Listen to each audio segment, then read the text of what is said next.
Thank you, Mr. Blakas. Yeah, it was indeed a pleasure to be here today morning.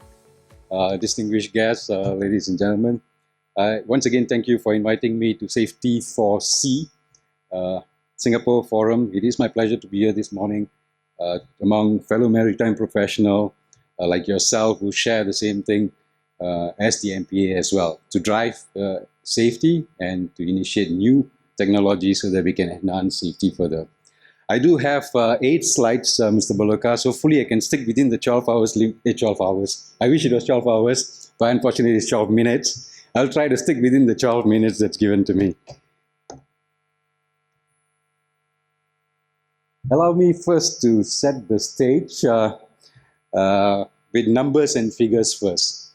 Essentially, people tend to associate maritime industry growth in terms of tonnage figures and economic impact.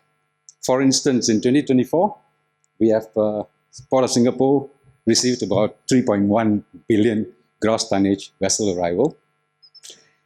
That includes 622 million cargo throughput, and not to mention 41.12 million 20 equivalent units of container handled in our port. What's not on this slide is also that we have surpassed our bunkering volume in Singapore to more than 50 million last year. Among the 50 million was an ever-increasing alternate fuel like LNG, methanol, and biofuel. And yes, Singapore is also home to about 200 companies that's what they call it, HQ'd in Singapore. And this is something that we are very proud of. The thing is that all this achievement, although we are proud of, what does it say? That's the whole idea about data-driven initiative that the MPA put forth. With all this achievement, I'm sure we are all very proud and couldn't be possible without the help of and the collaboration of the tripartite and association and industry stakeholders like you. By the end of the day, what matters is safety. As we grow in tonnage, as we have more ships coming in, we have to be mindful how do we go about ensuring that safety is paramount in whatever that we do. As I said before, one can never sit in our laurel and be complacent when it comes to safety, especially to those that matters. So even as we manage the world's largest transshipment port, world's largest bunkering port, we should never lose sight of faces that's behind them. As Mr. Balokas has earlier pointed, there's close to 2 million seafarers responsible for over 80% of global trade, and they are actually sons, daughters, fathers, mothers, husbands and wives of someone who were carrying out such important tasks of moving the world literally, while shouldering their families' hopes and dreams. This is why for all of us at the MPA, safety is never about ticking the boxes, achieving KPI, or meeting a regulatory need just for the sake of meeting regulatory need. It's our commitment to do our part so that all who work at sea can return home safely at the end of the day. As a country situated in one of the world's busiest commercial routes in the world, maritime safety is top priority for Singapore. Our national maritime policy emphasizes on ship safety and protection of the marine environment. On the international front, Singapore also became party to over 30 IMO Convention and Protocol, enacting and enforcing all necessary laws to fulfill our obligation.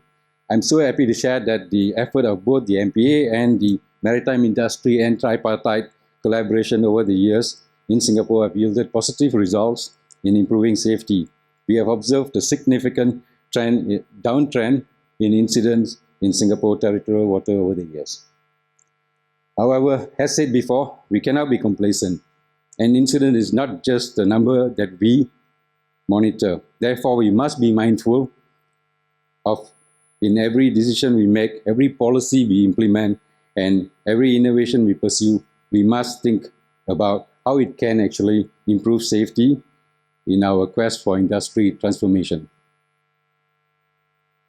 As we focus on today's theme of fostering safer, smarter and greener shipping at today's forum, allow me to share with you how Singapore is approaching these this in 3 key areas. First one is embracing technology and innovation. Second one is building our emergency preparedness. And thirdly, fostering a safety-first culture. Let me briefly touch on our initiative on embracing technology and innovation. As we navigate towards a digital and greener maritime future, we need to embrace technology and innovation. But safety must grow alongside sustainability. What excites me most about technology is not its sophistication, but how it can actually enhance human capability and awareness so that we can make well-informed decisions. Earlier this year, the MPA launched the Maritime Digital Twin, a dynamic real-time digital replica of our port.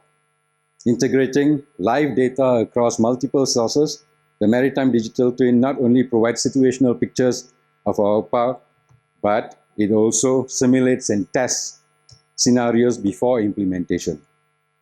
It detects anomalies and predicts issues of potential incident for swifter responses.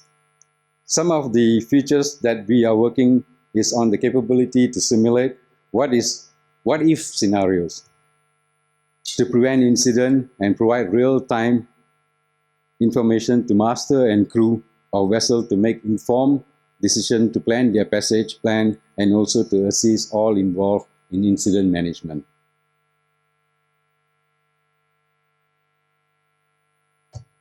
Secondly, sitting the cross road of the busiest shipping channel and being the VTIS authority for it, the MPA will further strengthen our vessel navigational safety and the efficiency of our growing hub port.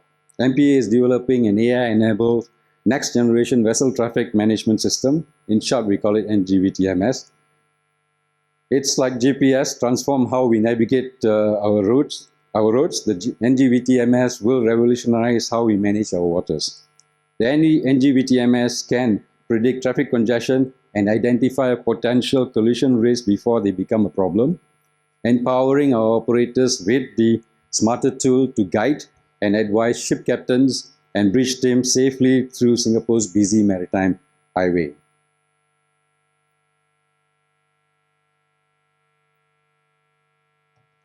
More on embracing technology and innovation. As users of the Port of Singapore, like yourself, I'm sure you'll be very familiar with MPA's Digital Port SG initiative, which streamlines port clearance through a single portal along with the just-in-time planning and coordination platform. What's new beyond this is that MPA will also be launching an active anchorage management system, and this will enable real-time monitoring of all anchorages for better planning and also to enhance safety in time to come.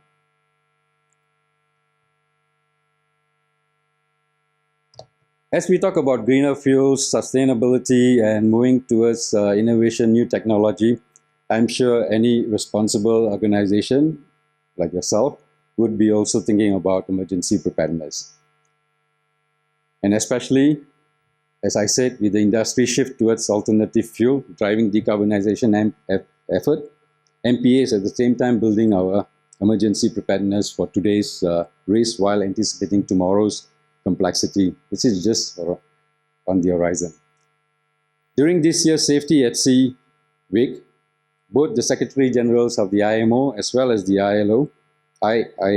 ILR observed the multi-agency exercise led by the MPA involving more than 10 government agencies and industry partners to respond to a methanol leak at sea scenario. This included coordination effort for spill containment and the evacuation of injured crew. A range of drone-enabled technologies were trialed during this exercise, including 3D imaging to assess vessel damage and remotely operated surface vessel, which also deployed to monitor air quality, reducing the need for human intervention and to enhance safety. Data from maritime digital twin and chemical plume modeling tools were also used to enhance situational awareness and support decision-making throughout the exercise. This is one example how MPA preparation for methanol bunkering that we do, and we are also committed to working likewise with the relevant agencies and industry partners to better understand the safety and operational challenges. as well as potential solution in handling other green fuels and electrification of hovercraft in our port waters.